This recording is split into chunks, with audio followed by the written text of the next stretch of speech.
Pump alert, Bitcoin's about to explode. What a title. Obviously, the reason that we're looking for Bitcoin to potentially pump and explode in a pump is because we are finally going to get a final vote in the Senate on the genius Stablecoin Act today, which will pass with flying colors. Then we'll go to the House, pass with flying colors, and then we'll go to Donald Trump's desk where it will be signed with said flying colors. Will the Genius Act and Stablecoin legislation actually move the price of Bitcoin? We don't know, but we do know that this is a huge move for the industry.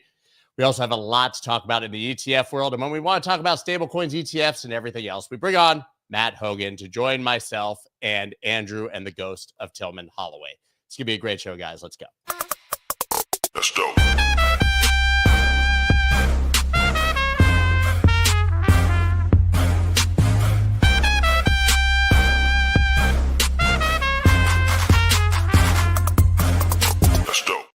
Hey guys, you know that I've missed 2 Macro Mondays in a row, which should be a literal sin. It will never happen again. I will be back for Macro Monday next week, but due to situation beyond my control, had to miss a couple of shows here and there of late. But Noel and Peter joined yesterday with Dave and Mike. They held it down admirably. But I'm here today because I can't trust Andrew to be here without me. You can't. I wasn't going to come, but you would have been alone. You know, it would have been you and Matt. It would actually be an interesting conversation because Tillman didn't show up. Matt, you are not in a hotel room. It's nice to see. Congratulations. It does happen every once in a while. I got to go home and do the laundry, taking a break. That's important. But I can tell you that whatever you have been doing on the road has been working exceptionally well. I just want to highlight a tweet I saw from Hunter yesterday because, wow, the Bitwise Bitcoin ETF took in 83 million last week, the second most inflows of any Bitcoin ETF globally. Bitwise Ethereum ETPs in US and Europe took in a combined 28 million last week. Investors seem to be taking another look at Ethereum and then all kinds of disclosures because regulation is so stupid. But I mean, listen, this is indicative of what's happening market-wide, right, with ETFs. But you guys being crypto native and being second, we obviously have seen a lot of Fidelity being second and some of the bigger names, but you guys are crushing it. What's going on here? I appreciate it. Yeah, it's beautiful to see. We've actually had a lot of wins on the national account level. We've had a number of big platforms that have opened up to us specifically over the last 3 or 4 months. I tweeted this a little while ago, but it felt like every week, like another $5 trillion of assets opened up to Bitcoin ETFs. And a lot of that was to us. So we're starting to see flows from those platforms, from the Morgan Stanleys, from the Wells Fargos, from the Stifels, from the others. And they like us because we provide research about Bitcoin, right? That's why they want a specialist provider in amongst the mix. For a while, it was just BlackRock and Fidelity, and now we're starting to make our way in there. So it's beautiful to see. Yeah, Ronnie K on the 12th floor there in St. Louis. It's Stifel they're a leaning forward type of organization. They always have been. And opening up the platforms like that is a big deal, really for one reason.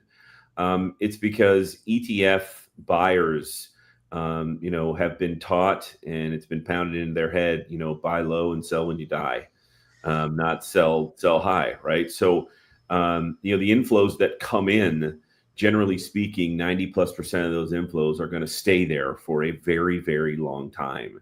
And it's why you found an ETF company, because assets that flow into those ETFs, based on the way that an investor sentiment has adjusted over a period of 30 or 40 years, is these aren't traders, they're investors, and they're going to stay for a very long time. So those inflows that came into Bitwise's Bitcoin ETF and Ethereum ETF last week, they're not going anywhere. They're staying there for a long, long time. And so, it's the reason why boots on the ground with Bitwise's team associated with opening up national accounts, that's been the focus for the last 18 months for these guys, associated with both, Bitcoin and Ethereum ETFs being approved. And it's it is a strategy that has worked in spades. if I'm not mistaken, you guys have gone from something like 1 billion in assets to 12 plus billion in assets in about 24 to 36 months. That's an extraordinary. That's extraordinary by any measure, and it has to do with relationships that you've built at those organizations like Stifel and others. Yeah, I appreciate that. It does take a while. It took us 3 years to get to $100 million in assets, and as Scott just showed, we almost did that last week. So you can keep pounding. We have an incredible team out there, and I think these flows will continue. Right? I think these markets are just opening up. There really are trillions of dollars that are just starting to allocate, and I think it's going to be a strong second half of the year for us as well. Yeah, it's crazy. I mean, when we look at the numbers across the board, this from CoinShares, global crypto funds add further 1.9 billion in weekly inflows despite geopolitical tensions. And listen, we don't get into geopolitics per se here, but it's been a rocky time for markets, and these inflows continue upward. Maybe one thing if it was just kind of sideways, they were slowly trickling off. But I think this speaks to the unlocks that you're talking about, which is that we're kind of immune to what's happening in the greater market because there's still just a lot of people on the sidelines who haven't been able to get access that slowly are. That's right. Yeah, we have this secular trend that just overwhelms everything else, and I think that will continue for a while. I also think it is worth noting, this is a major series of macro shocks, and Bitcoin is virtually at its all-time high, right? Yeah. That was not the case in previous major macro shocks. This is really the first one where we've experienced that, and we all think, I forgot what the title is, Bitcoin going to the moon or Bitcoin rate. It's pump alert, Bitcoin about to explode, sir. Oh, sorry. Pump alert. I was sleeping and my pump alert went off, so we thought we'd make it title. It's never happened to me before. But I think the reason for that is this is like a classic situation where you wouldn't be surprised if Bitcoin would sell off, and we're seeing the opposite. We're seeing strong long-term flows. We're seeing it like poking at its all-time high. So I think the pump alert is on. Well, it's ever since the great financial crisis, we've been in let's just call it a generational bull market. Whatever the headlines throw at it, the markets just basically brush it off. I mean, we've stopped talking about tariffs. There's been some tariff agreements that have finalized and nobody cares. Now we've we've turned to geopolitics. And again, not only does Bitcoin not care, but essentially, we'll get a little bit of a move in today's markets. But overall, we're at what? We're at significant highs on both the S&P 500 and the NASDAQ, or close to them, right? So there were moments in history where these types of headlines would cause significant shakeout associated with the markets. But again, that goes to investor sentiment, right? Investors have been taught, because of this generational bull market, which you could probably go all the way back to, the dot-com bubble, where these lessons have been learned. Just keep investing. It's always going to come back.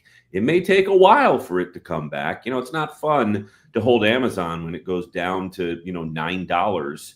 But now it's 30, 40 years if you're Japanese. Yeah. So, but at the same time, they've learned those lessons. Investors that are 50, 60, 70 years old, which is the lion's share of folks that have $2 to $25 million in their accounts, they have learned over time that anytime there's a dip, all dips are for buying. Whether it's a meme or whether it's reality, that's how people react to dips nowadays. And so again, to the point I made before about Bitwise, finding itself on national platforms as quickly as possible, even though it seems like it's taken a long time, they've gotten themselves on these platforms oftentimes first. They benefit because investors are simply like, we want to have access to this stuff. We're going to allocate 1 to 3 or maybe 5% of the portfolio to this asset.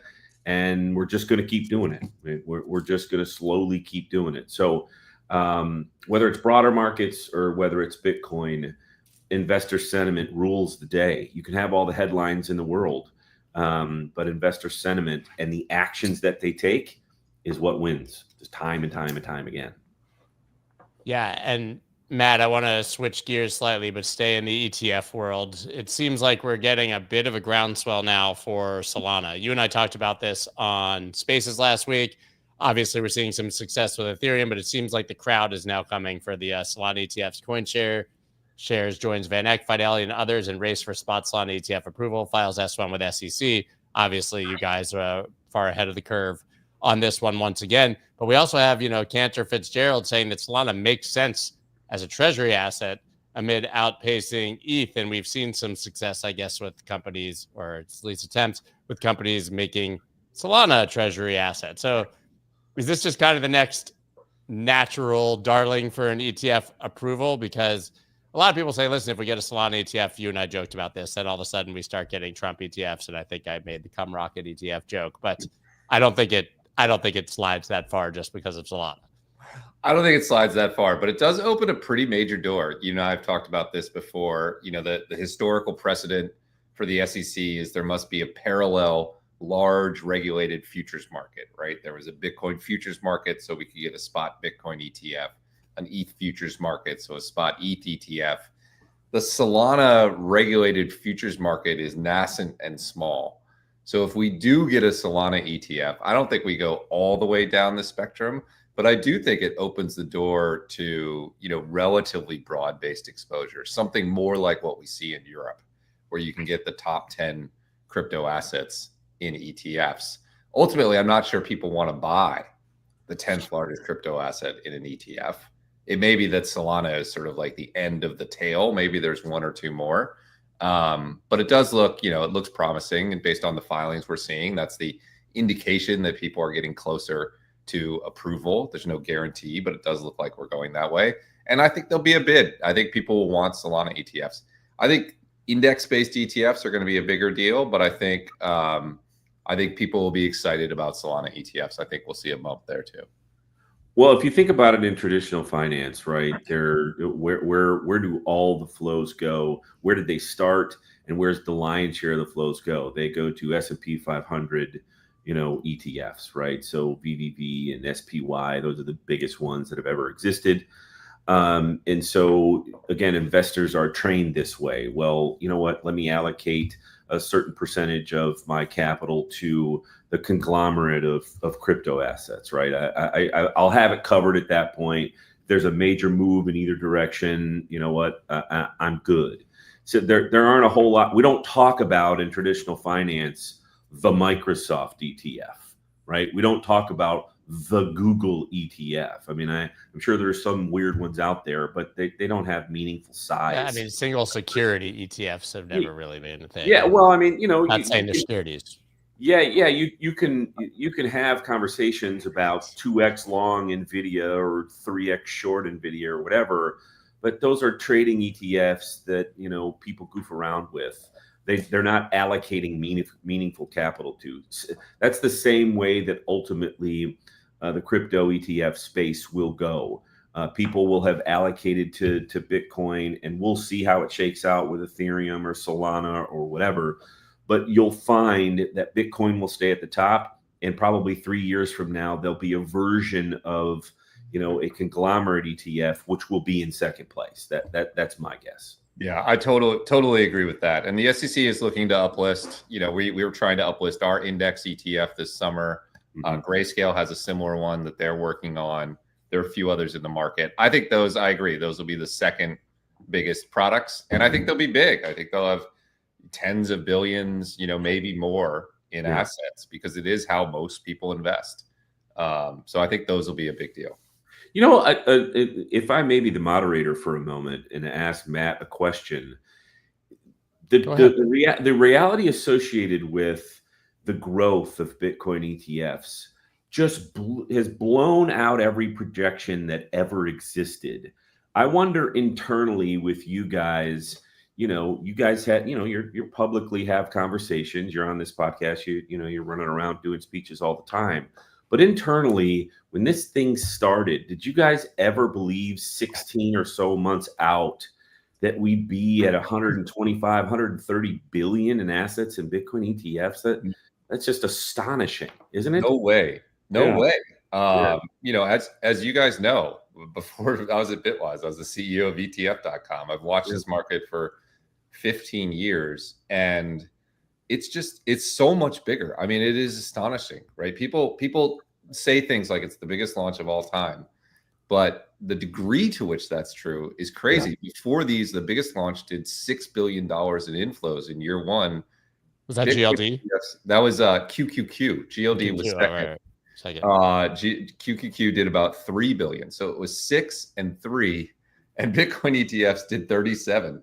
I mean, it was 6x the size. It's absolutely incredible. Yeah. So no, I didn't expect it to be this big. I was around when QQQ was launched, and the CNBCs of the world wouldn't shut up about it for like 3 years. It was the ticker that, you know, it was like the second or third ticker that they talked about every day for forever. Yeah. And again, you just said 6 billion. That was basically about 3 months of inflows for just IBIT, not to mention the entire sector. It's just the demand is extraordinary. And by the way, it hasn't slowed down. You know, it hasn't slowed down, and I think it'll be bigger this year. I think we're going to end up with more flows this year than we did last year, because we're getting these national account approvals, and because I said this before, people who buy Bitcoin the first time, that's not the last time they buy Bitcoin. So all the people who bought this ETF last year are going from 1% to 3% or 5% now, right? Because they've learned, they've seen what it's done in their portfolio. So I think the flows are just going to go up. And we're smack dab in the middle of sell in May and go away, by the way. So inflows in, you know, in It's June. In the second week of June. Of that scale are really something to pay attention to. Yeah. You know, you don't often get escalating inflows into an asset, you know, effectively, you know, at the beginning to / middle of summer. This doesn't happen. No, and big numbers. I mean, the one thing about crypto is we get anesthetized to these numbers. We did $1 billion in Bitcoin ETF flows in the last 5 days. It's totally nuts. I mean, if we're going to do that thing, talk about becoming immune to things, just as a quick pivot. I mean, this guy, where is it? Come on. It's not working. There it goes. He bought $1 billion just casually on a Monday. Yeah. I don't know if I'm glitching a little bit. I don't know if it's glitching for you guys, but $1 billion. I mean, 10,000 Bitcoin on just, you know, it's Monday. Need 10,000 more Bitcoin. We're literally immune to anything with $1 billion in it. I remember when that was a lot of money. Right. It's totally crazy. You know, I tell this to Ethereum people all the time. Ethereum's a $300 billion startup 10 years into its growth. It's like the most successful startup launch of all time. And Ethereum people are all sad. No, you're doing just fine. Like 300 billion is a lot, right? Like you're doing just fine. You're only 10 years in. If you were a company, you'd be amazed. So we do get anesthetized to these numbers. Yeah, I mean, speaking of things that are doing just fine, let's pivot to stablecoins, which are likely to get some legislation today. But I mean, Circle, if you want a barometer for what's happening with institutional appetite for crypto exposure and specifically around stablecoins, I mean, holy wow, man. This thing was up to 165. It's trading at 151 bucks. This is wild. Wow, 157 pre-market. Like I've said many times, friends were sending me screenshots that this was available on Robinhood pre-IPO 12 hours before the launch for $27. Yeah. I mean, this is wild. That's not going to slow down the crypto IPO market. Let's put it, you know, mildly. The crypto IPO market over the summer and then into the fall is going to be sort of shock and awe, if I can borrow a term from Dick Cheney. So it's not going to slow down the pipeline, and Matt knows this. On Wall Street, you know, you have a slate of IPOs that you have on the table and that you're working with, that, you know, that Wall Street is working with, and the companies that do IPOs that are working with. If the beginning of that IPO slate goes terrible, those all get pushed back by like a month or 2 or 3, or you need perfect market conditions for launch. Welcome to crypto also, by the way. But if Circle happens, all of those get pushed up. They get pushed up. So these are all probably going to happen even faster than they were going to in the first place, because you don't get a Tron? 300. Yeah, Tell me you exactly. saw Tron. Immediate. That's going to happen. Tron is going public. I did not have that on any bingo card that ever existed anywhere on the planet. In a reverse merger. Why? What's the reason why? And you know this, Scott, because you talk about it a lot. They're essentially, the Tron stablecoin movement, right? I mean, that's the narrative, because Circle has gone up 300%. So what is Tron going to talk about when they do their IPO? Oh, our stablecoin does $27,000 billion across the rest of the globe, and we're first in line when it comes to global movement associated with stablecoins. That's what they're going to talk about, right? That's what they're going to talk about. 100%. And they're charging 5 or 6x the fee that you're seeing on layer twos, and they're holding those margins. Like it is actually a remarkable business story. Yep. Yeah, completely crazy. You're absolutely right. The IPO window is going to explode. The second corollary of that is venture capital is going to explode as well, because all of a sudden my PE comp is not 20, it's 100, right? So the valuation window jumps up. And then with these companies flush with cash are going to do significant M&A. And absolutely, you're going to see all these companies rush. I mean, it is going to be a gold rush for Wall Street. And I think the demand is really significant. For what it's worth, when we go and talk to institutional investors, the story about stablecoins is like, setting candy in front of them. I mean, they can't get enough of it. They all want to invest in it.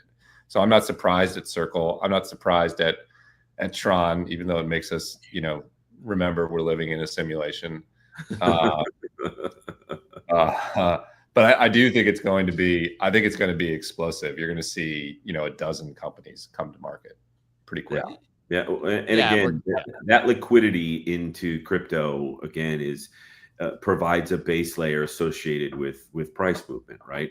There's now like 4 or 5 levels of base layers associated with just, go all the way to the top with Bitcoin price, right? We've got Treasury companies, we've got BTC ETF inflows, we've got companies going public, and where do they put all that new money that's floating around that's called equity shares that they now hold that are up 4x from where they actually got it.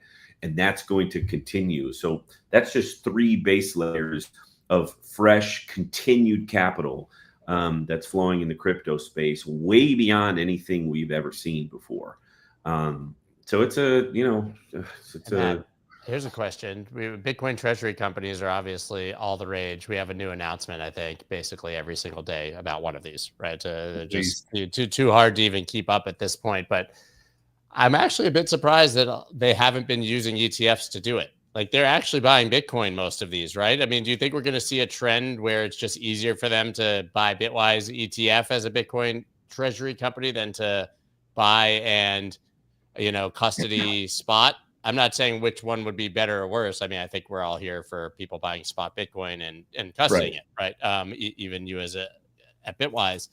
But I'm surprised that hasn't been a bigger trend. Maybe it just isn't as marketable yet. I think that may be it. I think it may be a marketable question. I do think it's more efficient for some of them to gain exposure through the ETF, depending on their size and scale, certainly for the smaller players. We've had conversations with a few folks, and they haven't gone anywhere. I do think it's that marketable question. I wouldn't be surprised. The maxis would lose their minds. Yeah. The maxis would lose their minds. They would call it not a real treasury company, right? And scream paper Bitcoin at the top of their lungs, even though it's not true. But these are effectively marketing engines. So maybe that is the reason. Yeah. Long Island blockchain iced tea. Yeah. Well, it's interesting because we're probably 3 to 6 months away where there's an adjustment to the whole process with how Bitcoin ETFs buy and sell spot Bitcoin, because cash create will go away.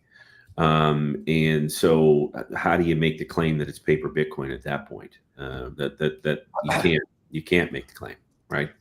Yeah, I don't know. Having watched the gold ETFs for years, and people have claimed that they haven't bought gold, These conspiracy theories can last a very long time. But you're right. We're going to move to in-kind creations.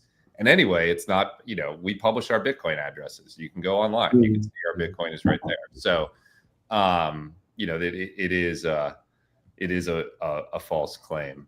But yeah, look, I think this trend is going to continue. I know a lot of people think we're at peak Bitcoin Treasury. I think peak Bitcoin Treasury company is still 3 to 6 months ahead from now. There are a lot of deals coming through the pipeline. For every one you see announced, there are 3 in my inbox talking about their pipe. So there's going to be hundreds. They're going to be hundreds. And eventually some of them will trade at discounts to their net asset value. And it'll be interesting to see what happens. But this is a trend that's going to continue. It's going to accelerate in the fall. Well, and there's a difference between Bitcoin treasury companies and Bitcoin balance sheet companies, right?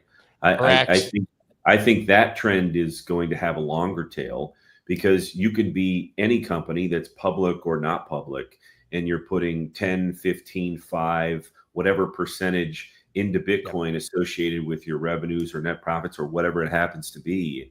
And you're getting a significant benefit to the valuation of the company in the short and long term associated with that move on your balance sheet. I think that is going to be, that will be a longer term trend. And we're seeing a ton of that.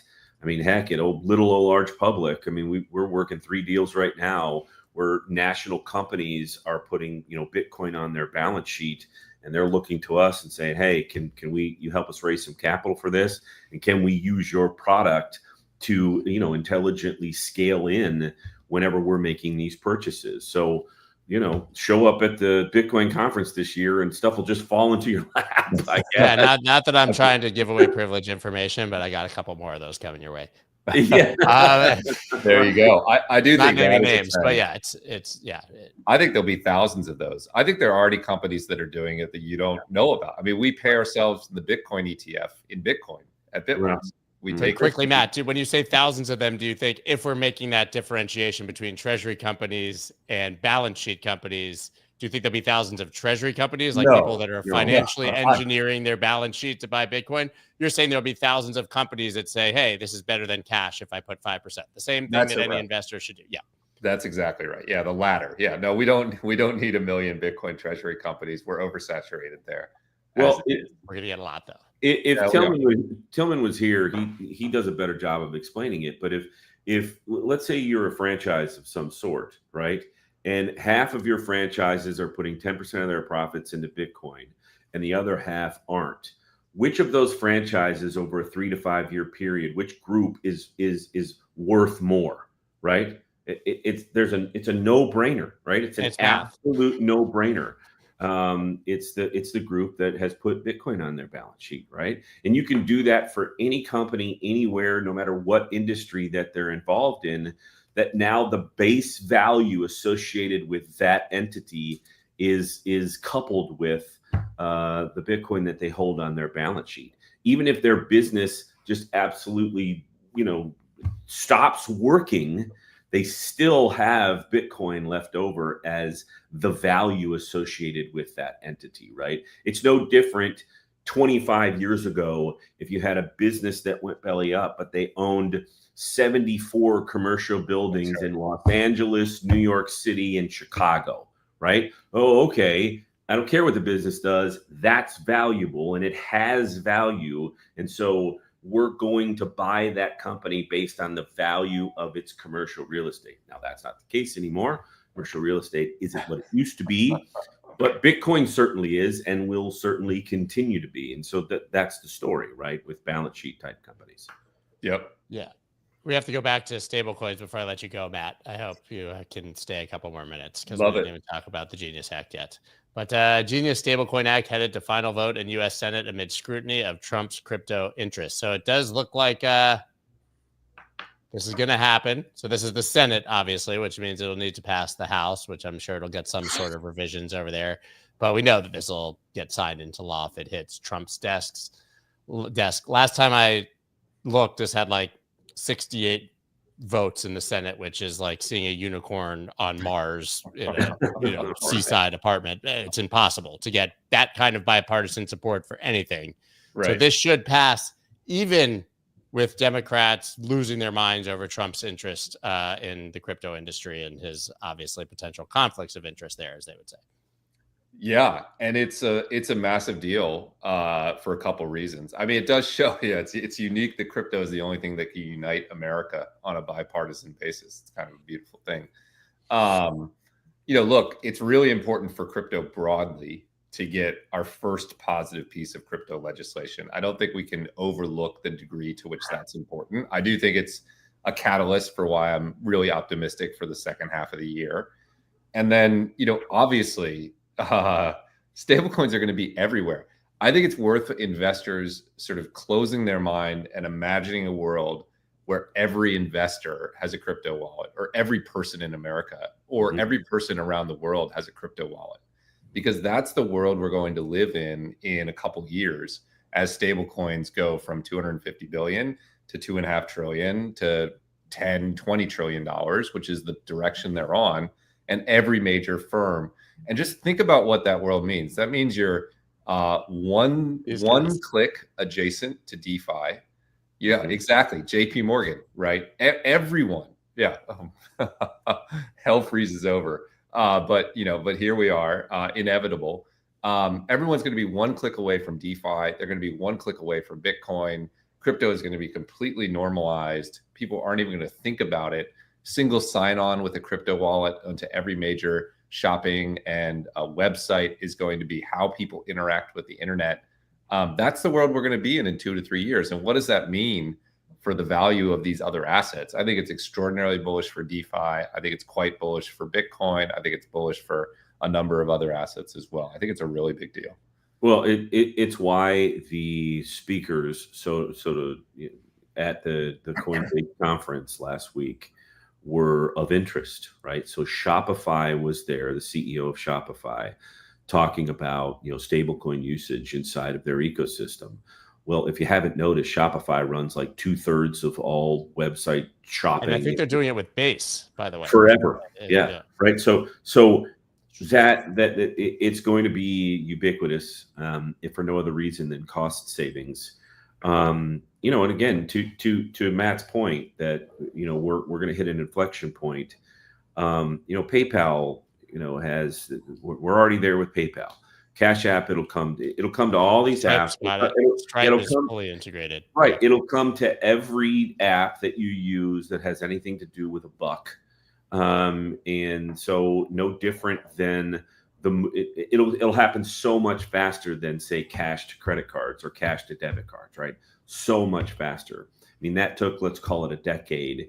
This will take 18 months. I like Matt's point, obviously, about the future of everybody having a crypto wallet. And I think then that's just one step, because I think the next step with real world asset integration and the explosion of stablecoins is that everybody just has a wallet. And they don't even know it's necessarily a crypto wallet. You just do everything in there. You trade your stocks because they're tokenized, and you can move around your assets. You can take loans against it. Maybe I'm crazy, but I really do think that that's the eventual future that we're looking at. I think that's absolutely right. And I sort of always wondered how we would get to that future, what the path would be. But this is clearly the path, right? This is the giant leap that gets everyone into the ecosystem. And then all of those other things become infinitely easier once everyone has their crypto wallet integrated with their bank account and their browser, et cetera, which is where we're going to be, right? All of a sudden, all those things are just half a click away, as opposed to like, what is a wallet? What is the seed phrase? That's just going to be your wallet. That's the point, is we'll finally abstract away the crypto and the blockchain and the NFT and the chain and all of it. It's just going to work. And that's where you're going to. And we'll go through iterations though, too, because traditional finance they'll put up some roadblocks along the way. We'll also blow it like 5 times on that path. We'll shoot ourselves repeatedly in the feet. And such. So, for example, and again, Matt knows this in traditional finance, if you're going to move money from your Merrill Lynch account and move it over to UBS, there's a thing called an ACAT transfer. it's not any fun, right? You got to fill out paperwork. Your assets are moving, and it doesn't matter what the price does in the time frame that it's moving for 2 or 3 or 4 days from one firm to another. They make it intentionally difficult to do because no company wants to give up a $7 million account to another company. Now, is that ripe for disruption associated with a quote unquote crypto wallet or tokenized assets? All of those things, absolutely it is. But that's an area where, again, traditional finance will put up some roadblocks, right? Like, oh, okay, yeah, you can move some dollars back and forth on this whole stablecoin thing. That's pretty cool. But I think we'll keep our paperwork associated with some of this other. Yeah, dude, it's not like the DTCC and Citadel and friends are gonna just Correct. move over and say, hey, you know what? This is better. Let's not make money anymore. It won't go easy. We'll still be doing medallion guarantees in 5 years, but we're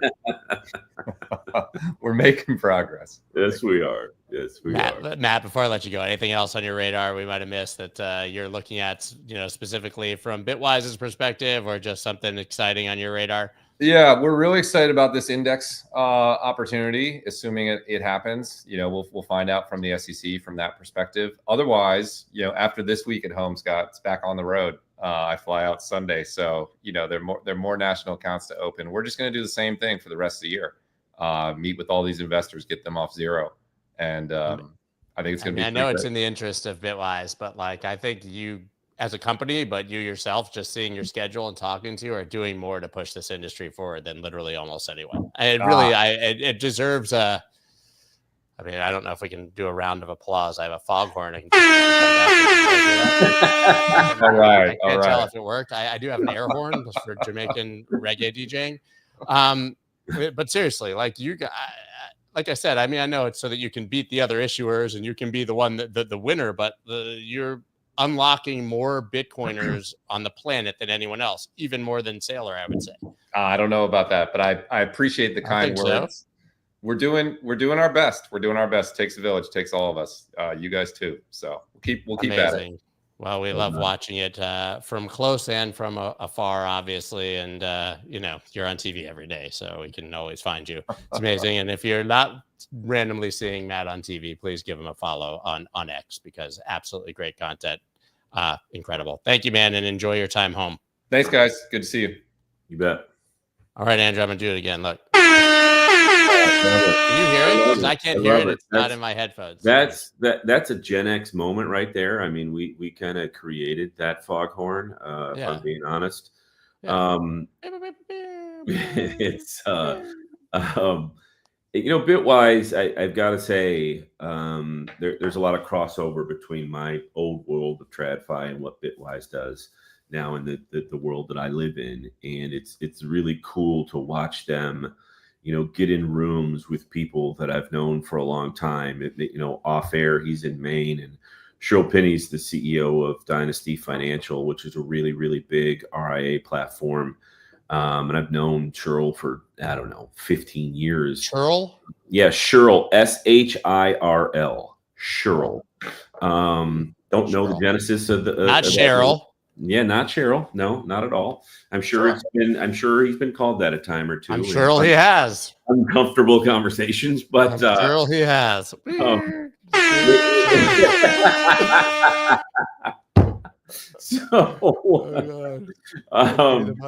It's the work that they do is extraordinary. With Stifel, that we mentioned. That's not a real world. Yeah, being on the 12th floor in St. Louis. I was around Stifel when they bought that building and they built out the 12th floor, and it's almost built like a spaceship. The conference room is circular. It's just cool to know that they're in those rooms making meaningful impacts. Our people are so mad about the air horn. They used to like it. Now everybody's like, dude, I'm driving. Like, I thought the police were here. It's really loud on my headphones. You guys are old. Have fun. Hey, dude. Okay, while we're about to talk about Arch Public, but look, I just saw a new button on StreamYard. Above, it says show comments on stage beta. Beta. Should I hit it? Should I hit it and just see what happens? Fire it up. See what happens. Comments take the stage. Live comments from viewers will appear on screen. Yeah, there it is. There it is. A little conversation going and make. They're tiny. Yeah, it's tiny. You really can't see it. Read that. That's You cool can't though. see it. I Yeah. like that. I like that little thing. Look, you guys Um, can get famous. Des and Queen, you guys are famous right now. yeah, awesome. Anyway, so should we talk about the thing We that probably should. literally Yeah, we probably should. nobody wanted to talk about anything else, actually. They didn't even want Matt here. They just wanted us to tell them about the performance of Arch Public. Arch Public, right? So they're dying. I mean, they can't. Like, it's almost uncomfortable. They want it so bad. Yeah. So we had our data and research guys do some work yesterday, and just take a look at the last 60 days, right? Because I don't know what day we're at where we've been above 100, but it's a pretty extended period at this point.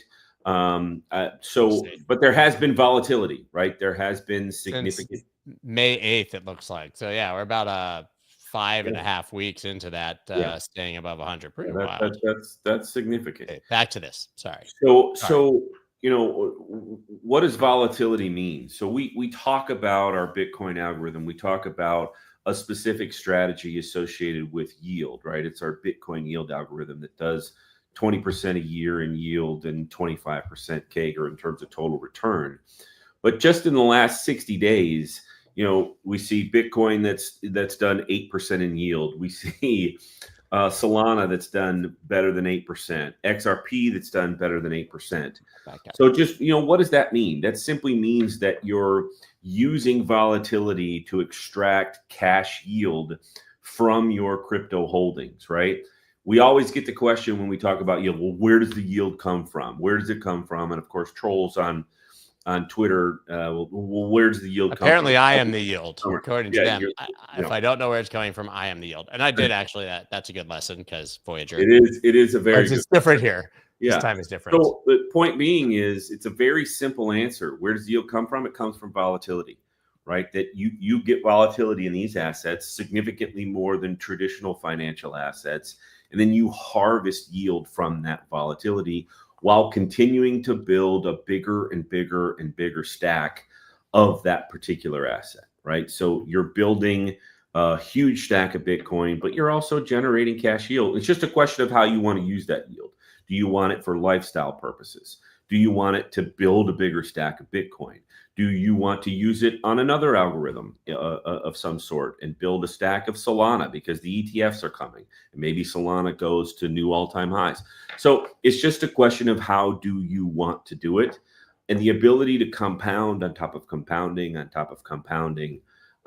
When you get into our sort of ecosystem and work with our team and see that you can be running 7 different versions of algorithms that are working in tandem with each other to create yield, to accumulate these assets, so that you get into a mindset. We have customers that are this way now, and they thank us for our products turning their mindset into something different. If it goes up, I'm thrilled. If it goes down, I'm just as thrilled, because I know it's going to be taking trades for me and accumulating in ways that I emotionally would not be able to do. And I'll share one story that proves that. We were talking with a customer that was going to come onto our Concierge Program. They had like 14 Bitcoin at the time. And this is when we were down in the 80s and we had to move lower into the 70s. We talked to that customer. 2 days later, we talked to that customer again. He said, well, I was going to do it, but I kind of panicked and I sold all 14 of my Bitcoin at 74 and change. What? Right? Yeah.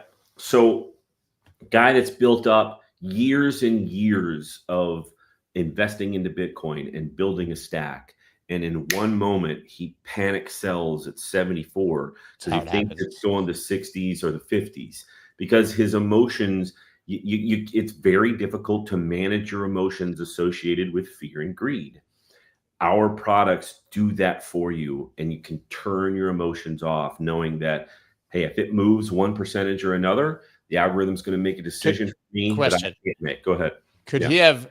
Okay, so I obviously run. Okay, first I want to run a bigger public portfolio. There's something you and I have talked about, maybe with the next launch portfolio. But I'm just going to start running this big and very public.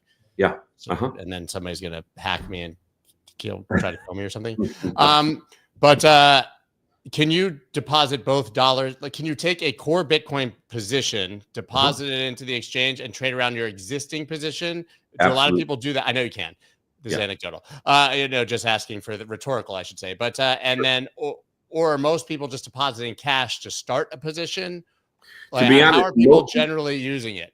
Most people are depositing a larger portion of Bitcoin and then they add a bit of cash because a lot of people are using our arbitrage strategy. And so the arbitrage strategy is going to both buy and sell. It's going to buy more than it sells. That's why it's arbitrage to the upside. So you're accumulating a larger position, but you want to have a small cash position in there. So when there is an opportunity, so that guy, when it bounced to 74.8 and he hit sell all of my Bitcoin, if he'd have been using our arbitrage strategy, he would have purchased more Bitcoin in that moment and not sold any, right? So therein is the difference, right? Okay, so what if just thinking out loud, let's say if we just for round numbers, I'm asking the audience if this will be interesting. If I deposited 1 Bitcoin and an equivalent amount of dollars, and we see how it goes.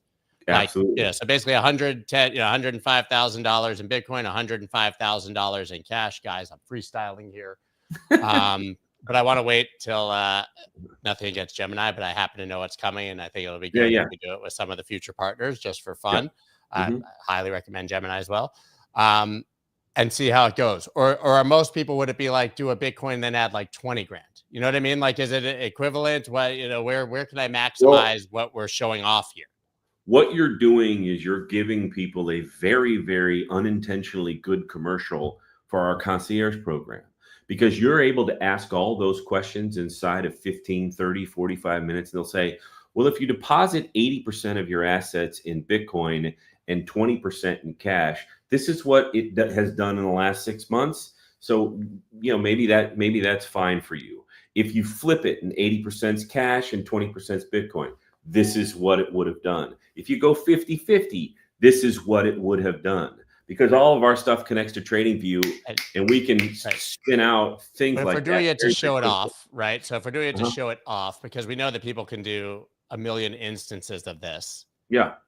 Since I have you here on this customer service, I have you here on this customer service call, would I run your base layer algorithm? Would we do a whole bunch of instances? Should I get aggressive with it? We're trying to show it off so people want to use it. So here's what I would tell you to do. You'd use the Bitcoin arbitrage strategy. You'd also use the Solana arbitrage strategy. You're going to get a lot of action on Solana because it's more volatile than Bitcoin, right? And then you can take the yield that you get from Bitcoin, which is significant, get from Solana, which is significant. By Bitcoin. Put it back into that arbitrage strategy on Bitcoin. It's compounding on top of compounding on top of compounding. Seriously, guys, I'm asking seriously to the chat, and I can see you on Andrew's face, so I know you're there. Would that be interesting to you? Because I know every once in a while people are like, "You're talking about it every week." Like, if I just we started with the equity portfolio, which by the way is still up 40%, so awesome. Yeah. But this is obviously where the focus has gone because it's a crypto show and we're Bitcoiners, and the goal was always to get more Bitcoin. Like, would that be more interesting for you for our Tuesday show to every week be able to just I think so. Show the screen. In the chat, I think if we talked about and showed your portfolio moving, which by the way, John Deaton does portions of that where he just shows his trades on Twitter. He just watches it happen. Right. We're just going to run it. Yeah. We're going to run it. I'm going to put like 200 grand in there or something. And we're just going to run it. I'm going to go 50-50 and we'll see. And we can benchmark it to what if I just bought 100, bought one more Bitcoin with the cash at that moment. And I would say that would be our benchmark. Do I end up with more Bitcoin? And by the way, like I said, I'm running this in the background, so I kind of know the answer, but anything could happen in the future. So this is us putting our money where our mouth is to some degree, because if it went bad, that would be pretty embarrassing. Well, here's the thing. It's going to the algos are going to do what you say that, so you've got bids down at 88 for Bitcoin, right? So you're going to see is Scott Melker's intuition better or just as good as Arch Public's algorithms when we get to that spot? Are you going to be right? Or do we go down to 86.5 and the algorithms buy more for you down there after it's gone past it? You see what I mean? That'll be the telltale sort of sign that again, there's so many stories of people that are using our we've got more than 3,000 people that are using our products at this point. And so the fact of the matter is that the proof's in the pudding, right? There's nobody on X or online anywhere saying, hey, what these guys say is not true. It doesn't do what it's supposed to. Everybody says that it does what it does. And if they have the capital to use it at a higher level, they absolutely do in a 3 to 6 week period. They get on our free version. Oh, wow, it took a trade when I probably would not have been able to make those trades because I was either asleep or I was too nervous or I was scared it was going lower or it's going higher. So let me leave it alone and not take a little bit off the table. All those scenarios, the algos make decisions for you that just, do extraordinary things. I think it's time to go back to just showing it because I think it'll be a lot easier. And and it's going to be, this is going to be available in a lot more places to a lot more people. And it's a good time for us to make sure that people can actively see that it's continuing to work. So you don't know that we're not just talking. And I may or may not now, to be totally transparent, be a part owner of said company because we're going to make an announcement. Yeah, we're going to make an announcement. I didn't announce that. Shit, am I in trouble? Is Tillman No, mad? you're not in trouble. No, we're gonna make an announcement. A little bit bigger than. Oh, by the way, I have to be a equity holder. Oh, hey, Andrew. On that note of things that I now have randomly announced, can I send you a bottle of bourbon? Yeah, absolutely. Have you seen this? I like it. Yeah, no, you showed me that at the Bitcoin conference, right? You're working on it. That's very cool. Yeah, send you a bottle. Very cool. Sweet. Obviously, the Bitcoin color, so it's almost orange, and so the Bitcoin bottle. I don't know if we could market a food colored bourbon that's bright orange, but it would be sweet. Those Gemini Teslas, though. I mean, those Cybertrucks, we were rocking on those. I feel like those Cybertrucks. I don't know why I just did that. We're really awesome. I was trying to bring up Arch Public, but it might get robbed with an orange Cybertruck that says, right. I might rewrap it to be a little less conspicuous. It was great for the floor of the conference. Really awesome. I'm just not. I can't do the Bitcoin. Rob me. Your license plate also says rob me. It depends on where you're located, right? So if you're in the state of Tennessee, that might go over well. Orange is pretty popular, or in Texas, right, where again orange is fairly popular. But maybe not, Massachusetts. That might be problematic. Yeah. So we'll see. Yeah, everybody go to archpublic.com. Currently 4 of our algorithms are free for you to use. Bitcoin, Ethereum, Solana, XRP. We have more assets coming to market. And so use it for free. Whether you think it's the real deal or not, we dare you to go and try it and see how it works, because we've got a lot of people. Dare you? We've dared people to do it, and they've done it, and it's been an extraordinary ride, over the last. I will tell you that the future side of things is rocking right now too. Just yesterday, we had 2 trades that were more than 7% inside of one day. Yeah, I think we're at 46. I don't know. I haven't even looked today. So that portfolio is near 50% again over a 16-month period. And I just lied. Somebody asked me where it was, and I said up about 41%, 40,100, give or take. But it's about 15 grand. Yeah, because late last week we had a trade that was up 4.4% in that particular portfolio. But in another version of the portfolio that trades the NASDAQ on a daily basis, we did 7.7% just yesterday. So, extraordinary things. I will say that our futures program, our futures algorithm is invite only. So if you want to be involved there, you got to talk to us and be invited into that program based on, again, the scale and so many people that we got involved. We've got to be careful about volumes on the futures and CME exchange. So it's interesting when you get in. Yeah, when you get involved, things are revealed about liquidity and the like associated with it. So crazy size. All right, well, we've done good here. I like the comments down there. I don't think you can really read them. Yeah, but it's just cool. Yeah, it makes people feel like they're a part of it, guys. Okay, so we're gonna. In the coming weeks, I can't say by next week we'll get that set up, but I am committing to setting that up so you guys can harangue me and harass me in the chat. there's just a new potential partner that I want to do it with because I think it'll be a great for Awesome. great for a push, and I have a reason to do that. So, and that's it. I don't know where Tillman is, or people making fun of him earlier in the chat. You I know wish what? would have had it up because they would have been making fun of Tillman, and we could have all read that. Well, I've got a injury report with Tillman. He threw out his back playing pickleball. This guy gets hurt a lot. Yeah. Well, he's a former athlete. It happens to us. We break down. Yeah, things don't work. God, yeah. So two of my friends played pickleball for the first time like 2 years ago. I've never played because of this. They went out, and so like our third friend is this guy Caleb Sturgis, who was he was a kicker for the Eagles and the Dolphins and for the Gators, but he's like a freak pickleball player. And he was like, "All right, guys, come out and play pickleball." One guy left with like a horribly sprained leg, and the other one left with a torn Achilles. Like, and one of the guy who tore his Achilles, like a great tennis player, was a college tennis player, maybe not like in his prime at exactly this moment, but played pickleball once and like everything fell apart.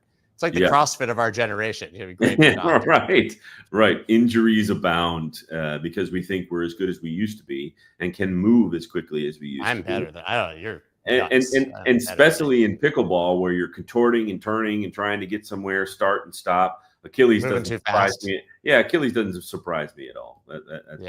I'm just going to go for long walks maybe in the future, do yoga because I'm not flexible. All right, we got to go. I don't know if I'm supposed to turn the comments off before we go. What's going to happen? I don't even know. Pump alert. I'm turning it off. Oh, here. Guys, cover your ears. I still can't hear it. I have no idea what's happening. There's 8 sound banks there, and I don't remember what's in any of them, but they're hilarious. One of them is that song "Pump It Up." One of them is Benny Hill. Is this Benny Hill? Tell me. Yeah, we used to do those all the time when I did chart streams. It was a lot of fun. And on that note, before I get myself in any further trouble, guys, obviously you could see it archpublic.com. Give AP_abacus a follow, and we will see you next week. Thanks, Andrew. Yo.